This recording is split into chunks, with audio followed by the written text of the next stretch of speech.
오늘부터 시작된 거리두기 4단계를 앞두고 주말 수도권 도심의 풍경은 이전과는 사뭇 달랐습니다. 젊은 층 많이 찾는 곳 제외하고는 꽤 한산한 모습이었다는데 휴가철도 겹친 만큼 제주나 강원 동해안 지역은 찾는 사람이 많았습니다. 정지주 기자가 정리했습니다.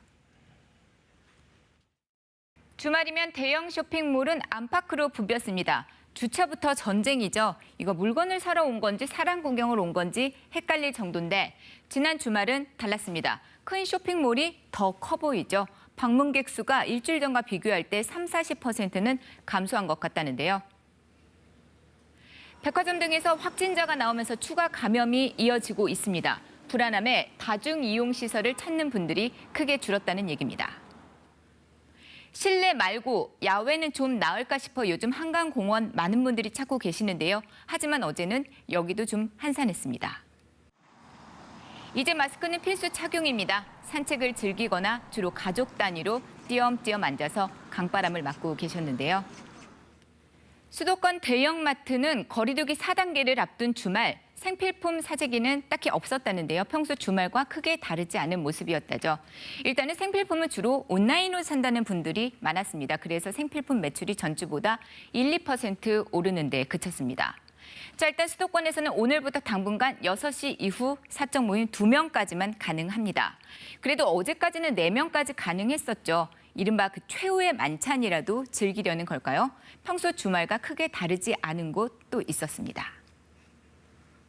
젊은 층이 주로 찾는다는 서울 마포구 일대입니다. 낮에는 낮대로 숲길을 걷는 분도 있었고요. 더위 식히기 위해 카페를 찾기도 합니다. 그리고 저녁에는 335 식당과 술집을 찾는 분들이 많았는데요. 그리고 휴가철입니다. 제주로 떠나려는 분들이 많아서일까요? 자, 이렇게 김포공항은 주말 내내 붐볐습니다. 거리두기는 실종이 된 것 같죠. 지난 9일에 34,000명, 10일에 36,000명의 관광객이 제주를 찾은 것으로 집계가 됐습니다. 방학이 시작이 되면 하루 평균 4만 명씩 제주를 찾을 것으로 예상이 됩니다. 이미 특급 호텔과 렌터카 예약률도 80% 수준에 이르고 있다죠. 그래서 제주도는 거리두기를 2단계로 일단 높였고요. 해수욕장의 경우 야간 집합 제한 등도 검토를 하고 있습니다.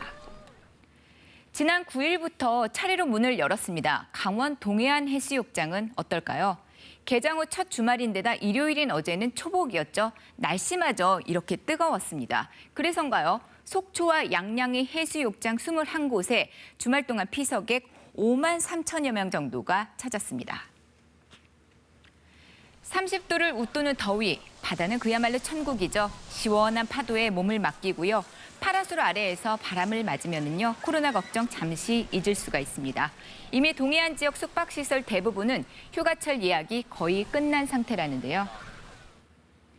자, 이렇게 피서철에 많은 분들 오시는 거 여름 한철 장사인데 인근 상인들 반갑습니다.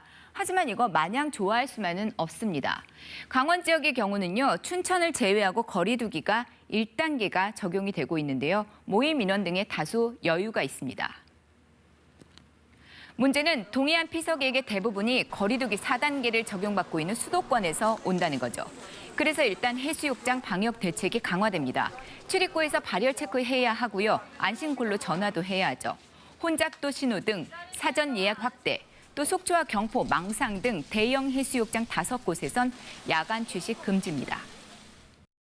이와 함께 강릉 등 일부 시군에서는요, 백신 접종자도 실내외 마스크 착용 의무화 등 추가 방역 대책도 검토를 하고 있습니다.